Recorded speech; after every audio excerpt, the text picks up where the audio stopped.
Ja, Orion kot nagrada je v slovenski prostor prenesla, v bistvu je zapolnila eno praznino, ki se je zgodila po tem, ko so se tradicionalne nagrade v bistvu izpele, omaknile in v bistvu vnaša v prostor eno optimizem, potem en fokus na audiovizualno industrijo, na pač televizijske serije, televizijske dokumentarce, filmske, kinematografske filme.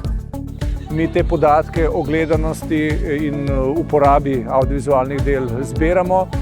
Te podatke seveda enkrat letno uporabimo, ko delimo honorarje, nam se pa vedno zdelo škoda, da te podatki ležijo in so zgolj uporabljeni za ta proces.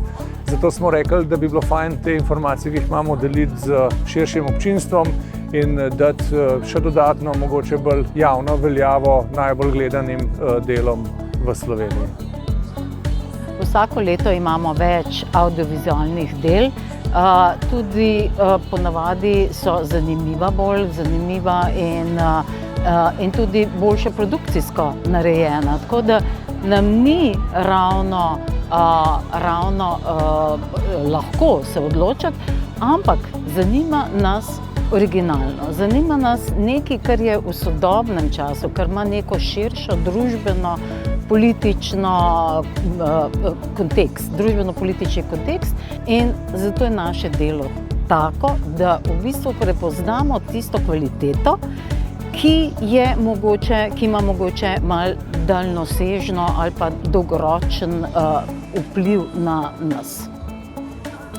Nagrada je v prvi vrsti nagrada za ustvarjalce, igralce, producente, avtorje. Za nas je pa predvsem spodbuda, da še več produciramo, da še več napišemo, še več posnamemo, ker to očitno gledalci zelo radi gledajo.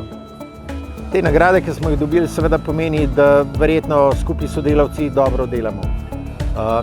Kar je pa pomembnejše, da gledalci to gledajo, ker se mi zdi, da v bistvu je že čas, da bi se v Sloveniji začeli napolno zavedati pomena tega sodobnega žanra kvalitetnih televizijskih nadaljevank, ki pravzaprav diktira razvoj AV sektorja vsaj zadnjih 20 let v bistvu, od Sopranovih naprej v Ameriki in od recimo skandinavske produkcije, oblasti in tako naprej v Evropi. In čas je, da se mi pravzaprav s to produkcijo začnemo še bolj resno ukvarjati. Kakovost že imamo, količina je pa zaenkrat slaba, tako da upam, da bomo napredovali tudi v količinskem smislu.